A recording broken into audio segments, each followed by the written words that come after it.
Hello, hello, ladies and gentlemen. My name is Mitzi, and this is Mitzi. Let's think about it. Today, we have a special guest on my show. We are thinking about the Vietnam War. And that's truly something to really think about. They've made movies, they've made tons of books, they've had so many representation of the Vietnam War. Half of the time, people don't even really know what actually happened. But luckily for me, I have a actual vet who shared his story by writing a book called The Trail that really gives you a descriptive point of view from his point of view. Is that right, Robin? The title of the book is actually Vietnam Combat, Oh, I Firefights, apologize. Writing History. But The Trail is one of the videos that I have on my website that kind of introduces the book. Yeah, and I was just watching it and it was actually really interesting. I was like, oh my goodness, I'm almost done. There has to be more. And then I was like, yes, I scrolled down and there was the second one. And it is really interesting because when you think of this war, and I don't know if it's something that you have thought of when you were actually going through there, or what are your opinions on this, but a lot of people that I'm around, they say that that war should have never happened. Now, what is your opinions on that? Do you think that as well? Well, initially, when I went over there, I came from a military family. My grandfather, father, and brother all went to West Point. So pretty much imbued in the military style of life. I lived all over the world, went to 13 elementary schools and 4 high schools. So I was pretty much focused and feeling the family obligation to serve my country. But Yeah. being in that war, especially at the height of the war, 1968 to 69, pretty well changed my opinion. And by the time I came back, I agree with you. I really felt that that war was a mistake and that we were led into it erroneously by many of our leaders, both military and civilian. So, yeah, I Yeah. kind of agree with that. I thank you for saying that because I think hearing it from somebody that actually went over there and experienced everything, it's nice to hear that it could have been avoided, but it's also nice to hear that you did it as an obligation. You weren't necessarily just thrown into it. You never knew about it. It was never something that came across your family or anything like that. It was something that you knew and it was something that you felt like, okay, it's my time to step up. So your perspective going in was, yeah, different compared to others that felt like, oh, this is a whole bombshell, and I'm really curious, what made you want to write your story about your experience? Because certain individuals, they keep that private, or they're still dealing with that still to this day. What made you want to stand out? Well, just to tag on to the previous comment for a second, in my family, service to your country was a very serious thing, and we took it very seriously. And those words, being in the military and service to our country, were kind of hallmark of our family and who we were. I was kind of expected to serve my obligation and as an officer. Oh, But yeah. the reason I wrote this book is that for really two reasons. One was I talked to a lot of veterans, and I found that I had experienced a number of unusual events and things that happened to me that didn't happen to them. So I had some unusual stories to tell. And then, secondly, I felt that by writing my book, it would help me to kind of come to grips with that entire experience and some of the more horrific things that happened to me over there, and to talk about it, put it down on paper, and it didn't work out quite that way. Unfortunately, it didn't. It was supposed to be a catharsis for me. That's how I had hoped it would be, but unfortunately, in writing those stories, some of them were horrific and some of them were kind of funny. It's not all combat. A lot of those memories came back to me, and some of them haunted me. And to this day, I can be back there if I'm not kind of in control. Yeah, no, I totally can see where you're coming from and what you just said because PTSD is a real thing. And especially when you experience something so traumatic and when you're writing it down and you're putting it out on paper, you basically kind of have to relive it. because I'm a writer and I'm working on my novel. And when I write, I have to kind of put myself in that position. So I could only imagine just writing and then all of a sudden just breaking down because what you felt was real, what you experienced was real, and no one can take that away from you.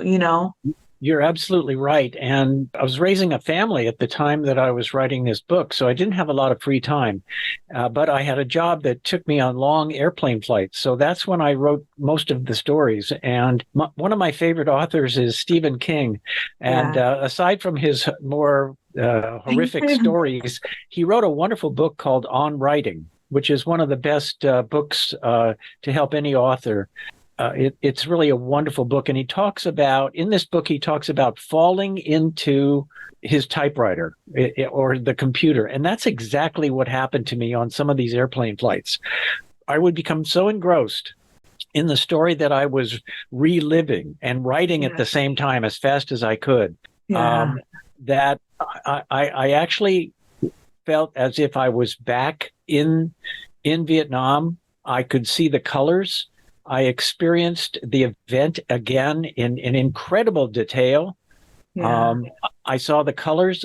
There were times I would come away sweating Yeah. from the memories that flooded back. There were times I even smelled some of the smells. I know that sounds weird, but it's No, true. it's true. It's our minds when they repress something to help us keep going. Because come on, you had to still function in regular society after going through what you went through. I mean, our minds really helps us so that we can keep going. So it's not in the back of our minds bothering us. So, but when you took that time, it really does make you think about it. And when you think about it, you start noticing details that you didn't pay attention to while you were living it. So You're yeah, absolutely right. you saying that you notice colors, you notice smells, all of that makes perfect sense to me. I totally understand where you're coming from when it comes to that. So my next question is, when you watch these movies that represent the Vietnam War, do you think that they're far off or they're kind of in the idea of what exactly happened?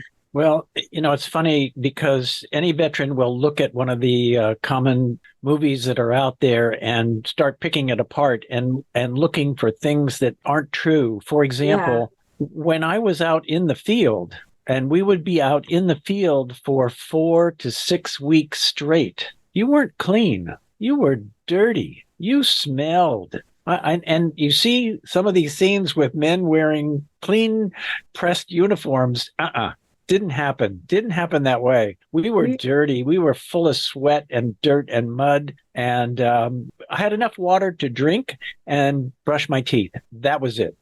yeah, no, I was listening that into the trail and I was just like, how could I really handle that? Because at that point, it was surviving. Like the story was saying, like you were basically trying to survive. You had to refocus your mind, not focus on your home, not focus on the past or the future. And you had to focus on surviving because at any given moment, you could die. You could die from the environment that you were in, nature, animals, and then also from the people who are actually attacking you. So all you were always on guard.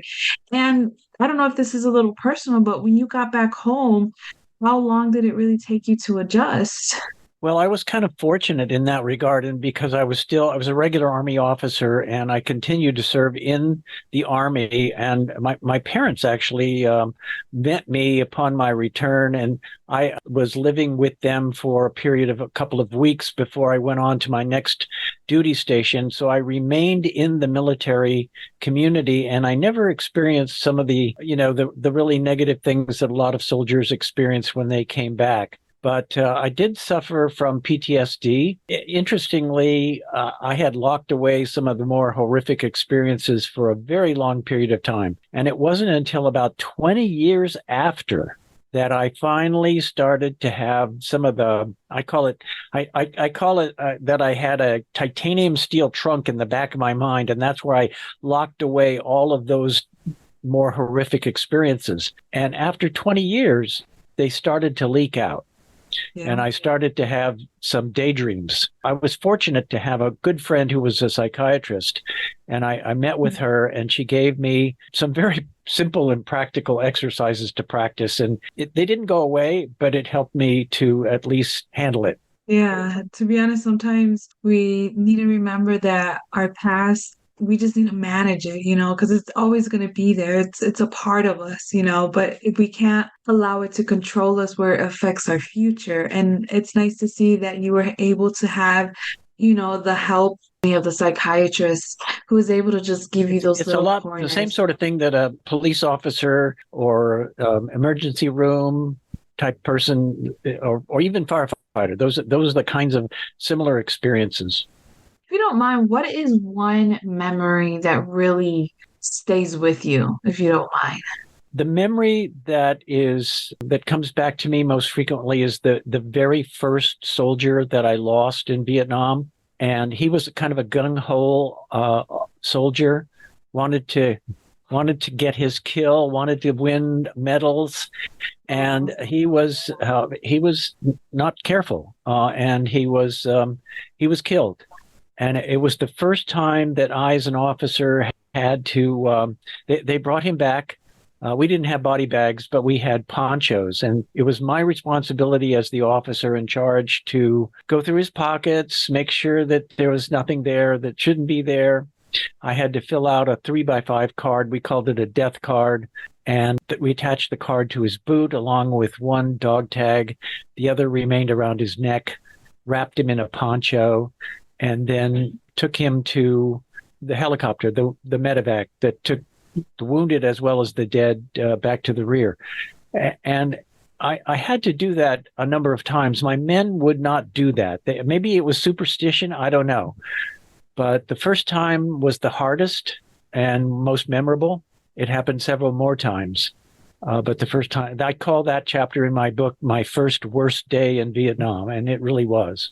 I can see how that can be very memorable and impactful because when I was a CNA and I experienced my first death after taking care of someone, that really impacted me. That because I didn't personally knew them, but I knew them enough that I cared, And when they died, it was very, very like memorable in my heart because I can still remember it till this day, and it's been over 10 years.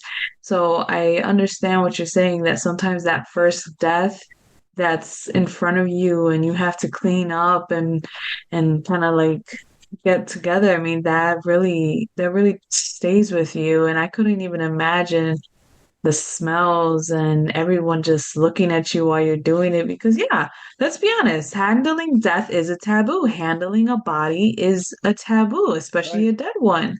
And people always think once someone's dead and you touch it, you're bringing that upon you, but not really, because look at you, strong and living still to this day. That's amazing. So one of the biggest, another taboo, as I should say, that happened in the Vietnam War. I don't know if you can confirm or deny if this is true or not, but that there was a lot of opiate usage throughout that war as well. Do you think that's true from what you experienced? Well, I know that it is true toward the latter part of the Vietnam War, but in the unit that I was in, we were, for the most part, in deep jungle near the Laotian border. Oh, And okay. so it was pretty much impossible to have access to any kind of drugs or opiates or even pot for that matter. We would be in the field for 4 to 6 weeks. And by that, I mean we were walking through the jungle looking for the enemy, setting up Yeah. nightly ambushes. And then we would come into a base camp, a large base camp for about a week. And there again, you were inside a military encampment. We would send out patrols on a daily basis and we would send out ambushes, but our contact where I was in Vietnam, which was in the I Corps area, that's up toward the northern part of South Vietnam, we were not in contact with any place you could get that sort of thing. Yeah. No, that makes But I know sense. toward the end of the war that there were a lot of drugs, and that was a common problem, especially in base camps that were near more civilian areas where that type of thing could be obtained. Yeah, no, that makes sense. The way that you're making it the way that you're playing it out, it does make sense where you're coming from because at the end of the day, you have to kind of be also by those fields. And if you're deep in the jungle, you're not going to necessarily find those fields as well. So I see what you're saying. But this has been very interesting of a conversation. I'm not going to lie.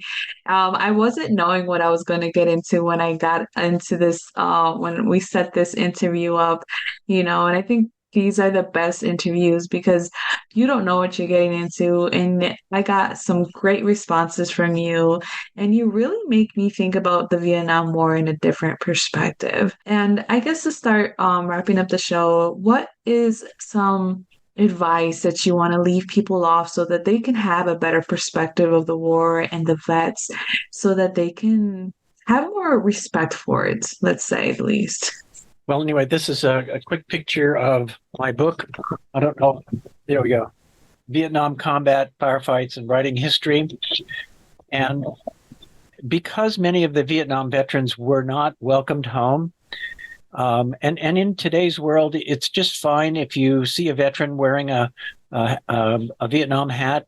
And Vietnam veterans are starting to kind of walk in the boots of World War II, and Korean veterans now, they're getting pretty old. So the veterans that you see around, for the most part, are going to be, the older ones anyway, are going to be Vietnam veterans. And it's perfectly fine to say, thank you for your service. That's a wonderful thing to say. But many Vietnam veterans will treat that like, have a nice day, without a great deal of meaning. So if you want to say something to acknowledge a Vietnam veteran, say the words, these are the code words, welcome home. If you say welcome home to a Vietnam veteran, you will bring tears to our eyes and lumps to our throats. They are very, very powerful words. Shows that you understand and that you empathize with our struggle and our war. Yes, thank you. I just hearing that last bit, I can hear it in your voice, but it's true. Welcome home, Robin, because you deserve a welcome home. All of the vets who may be listening and who wants to hear, what is this guy talking about? Well, welcome home. You guys deserve it because you know what? Not a lot of you guys made it home. Let's be honest. So thank you for your service, but welcome home, y'all. Alrighty, thank you all for your time. And if anybody is interested in my book, they can find me online at www.robinbartlettauthor.com. yes, you can find a direct link from my website to his website. You can see his handsome photo on my website under special guest. Click right there, get directly to his website, and you can find the videos that I was watching on the trail. You can find access to his book and everything, Robin. And you can even reach out to him if you're a vet and you just want to say, welcome home. All right, y'all. Always stay thinking. Bye. Take care.